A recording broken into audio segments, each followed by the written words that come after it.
This video will let you know about some new types of inequalities that you haven't experienced before, but they do show up in algebra, and they are called compound inequalities.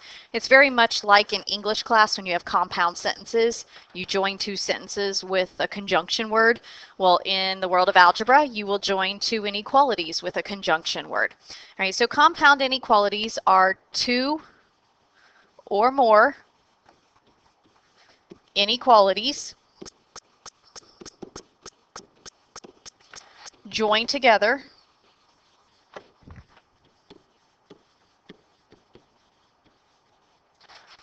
with the words and or. Those are the only two types of compound inequalities that we have.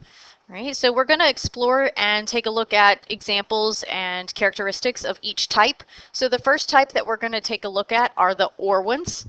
Right? And then the second type, obviously, we'll take a look at the and ones. So the first thing with the or inequalities is that they have a tendency to graph apart. Right? Which also means outside. So when you go to shade your number line, you will have two dots on it, but the shading is going to go outside towards the outer edges. All right, so for instance, when we go to graph x is less than or equal to -2 or x is greater than 3, both of these inequalities are going to sit on the same graph. So you start by x is less than or equal to -2.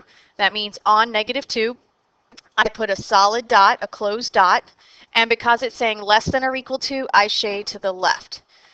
For x is greater than 3, I go to where 3 would be, and it is an open dot because there's no piece of the equal bar, and it says greater than 3, so all the numbers greater than 3 are to the right. So you can see what I mean by graphing apart or graphing towards the outside. Okay? And another way that you can look at this with or problems is the opposite direction. So all of those will help you remember what the graph looks like. Each graph is different for each inequality. Don't worry about anything related to interval notation. That's something that happens in Algebra 2. Okay, so you can scratch through that anytime you see it. All right, so when we go to the examples where you have to solve and graph them, we will not write them. You need to be able to take the problem that you're given and solve it based on your rules for solving inequalities, and then take your final answer and represent a graph for it. Right? So we're going to do the odd numbers on this entire note taker. So for number 1, if I want to solve this first inequality for x, then I have to add 4 to both sides. Just like you would when you're solving any equation or inequality, you do the opposite operation. So this gives me x is less than -3. The word or has to be in your answer, so you just bring it straight down.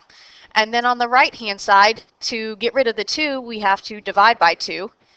We are not dividing by a negative, so there's no reason to flip the symbol. So this will mean x is greater or equal to 6. So there's our compound inequality. Now we need to represent it on the picture. Less than -3 would be an open dot on -3. Less than would be left.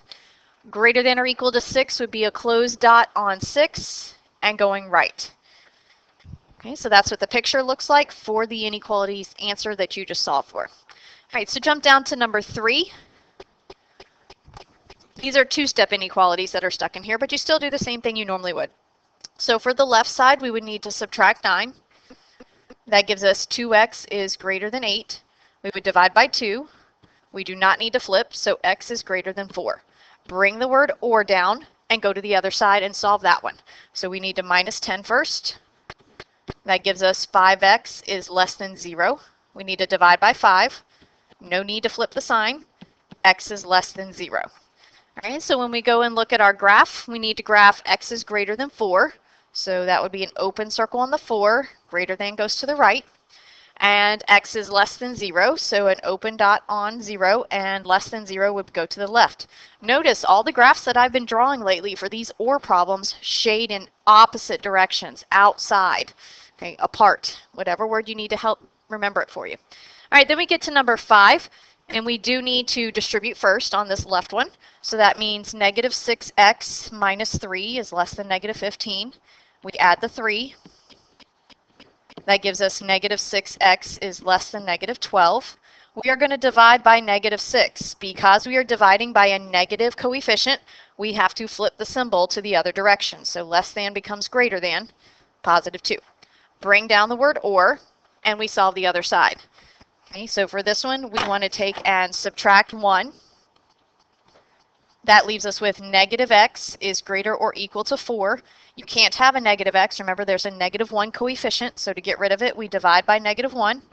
We divided by a negative, so we need to flip the sign, and x is less than or equal to -4. Right, so that's the other piece of your answer. X is less than or equal to -4. So this entire thing right here is what we're going to graph.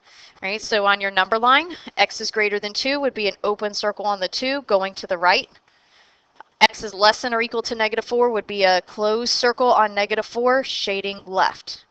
All right, so now before we go to the next type, let's go ahead and put some notes up here in the left-hand margin about the OR inequalities. The first thing you want to put up here that you should have been noticing as you were graphing and doing these is that the inequality symbol, whichever one it is,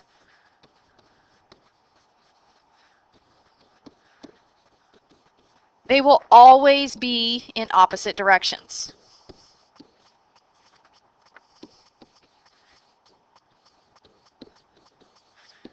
So in other words, when one of them is less than, the other one has to be greater than, or it's not an OR inequality. So one thing you can do for yourself is take the word OR,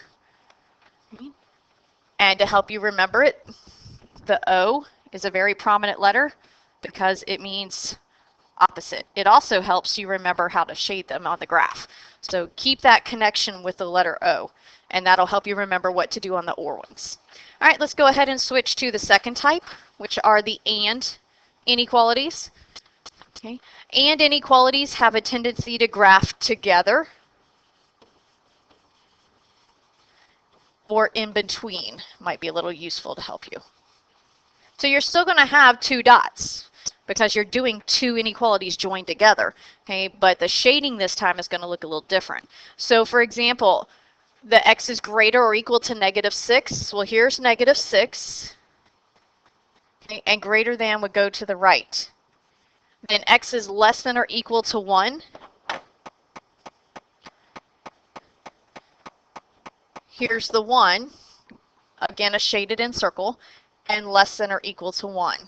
So you're going to notice that they are shaded in between those 2 numbers.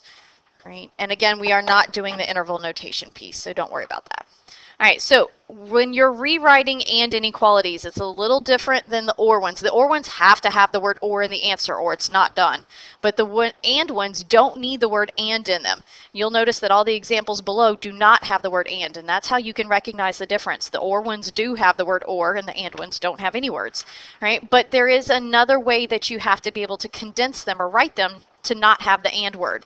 So because these fall between 2 endpoints, they are written in a more condensed way. So that same example above, x is greater or equal to -6 and x is less than or equal to 1, will never be written that way because that's got the word and in it. You'll never see it that way. The way you're going to see it is you're going to take the 2 numbers and you're going to put them on the outside edges. And you always want to go from least to greatest. So -6 was my smallest number, I put it first.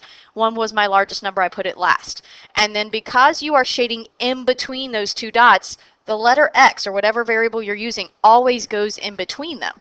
Right? So it's showing you in this inequality that you can never go beyond the -6 or the +1. You have to stay in between them. So the way we do this is you use the one on the right first, the x and the 1, and it shows you right here in your original problem that x has to be less than or equal to 1. Right? Well, the nice thing about AND problems is whatever direction you just made that one be, the other side has to also go the same direction. Okay? So even though in the problem it says x is greater or equal to -6, we had to switch it around because now it says -6 is less than or equal to x. It's the same thing, it's just written backwards. So it might be a little weird to you at first until you get the hang of it, right? But I'll hopefully give you some hints of the trade that'll help you with straightening that out. All right, so the first thing we want to do, okay, is go ahead and put those hints over here under the column side. All right, so just like we did on the front, we want to add some extra notes to this. All right, so the first thing we want to make sure we mention and that you understand is that in these types of problems, the inequality symbols both face the same direction. Remember, in the OR ones, they went in opposite directions. Okay, but in an AND problem, they both have to be less than, or greater than, greater than. They cannot be opposite directions. All right, so that's one piece that'll help you out. And then the second piece that'll help you out, if the numbers are in order, least to greatest,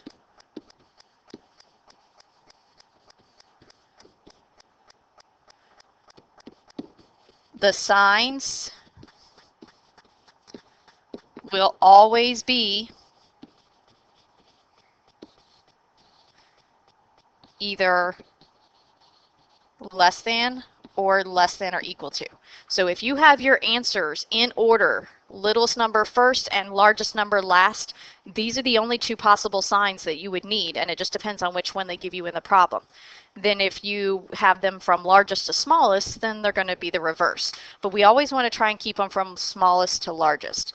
All right, so let me see if I can use some of these examples to help you see what I'm talking about here. Again, cross off this interval notation business. We're not dealing with that. All right, so number 7, because remember I said we're doing the odd problems together. When you have an AND problem, you'll notice there's only one X, and it's in the middle of the whole problem. So to balance this as you solve it, what you do in the middle, you have to do on the left and the right. Where those inequality signs are, those are like your walls. Remember in equations, we put a line right down the middle of the equal sign, and that was how we balanced it. Same thing happens here. You just have to do it 3 times instead of twice. So if I want to get X by itself, I'm going to have to add 13. What I do in the middle, I also have to do on the left and the right. And then it cancels the middle piece out. So negative 27 plus 13 is going to give me negative 14. I still have less than. I still have 7x in the middle. I still have less than.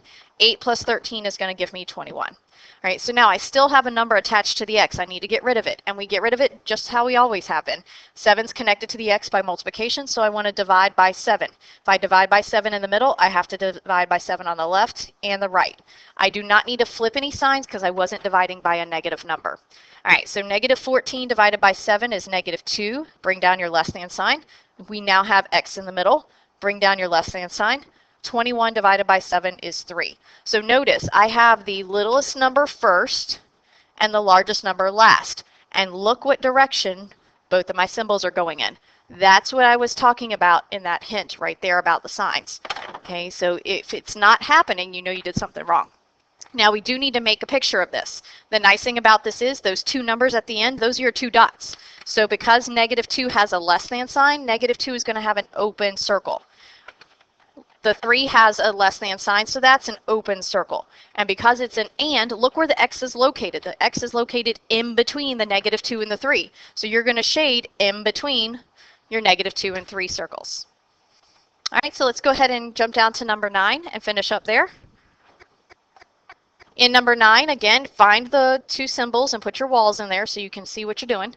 Okay, you can get rid of the fraction first if that's what you choose to do, or you can move the 1 first. I'm going to go ahead and move the 1.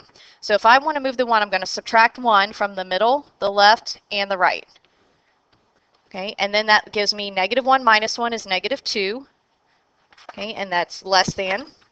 I still have 2/3 x, and then I have less than or equal to 5 minus 1, which is 4. All right, now at this point, I don't like fractions. I'm going to go ahead and get rid of them. You could have gotten rid of them at the very beginning. You get rid of them the exact same way you did for equations. You multiply the entire inequality by that denominator. That means the left, the right, and the middle. Everything gets affected. So 3 times negative 2 is now negative 6. I still have a less than sign. The 3 takes the 3 off the bottom of the fraction, so I now have 2x, and then bring down less than or equal to, and 4 times 3 is 12. So those of you who don't like fractions, you now have a safer way to get to the answer. Right? And then because the x still has a 2 connected to it, I'm going to divide everything by 2. I do not need to flip anything. Okay, so I have my answer is going to be written as negative 3 is less than x, which is less than or equal to positive 6. And if you notice, it's in order least to greatest, and they're both pointing to the left, just like I told you they would be in the hint. All right, now in terms of graphing it, we need to put our dots and our shading piece. Negative 3 is going to be an open circle because it has the less than symbol behind it. 6 has less than or equal to, so 6 is going to be a closed circle. And because x is in between them, we are going to shade in between them. All right, so you've now seen the difference between the two types of and or inequalities. Your job is to go back and finish all the even problems and see what questions you still have when you come to class so we can answer them.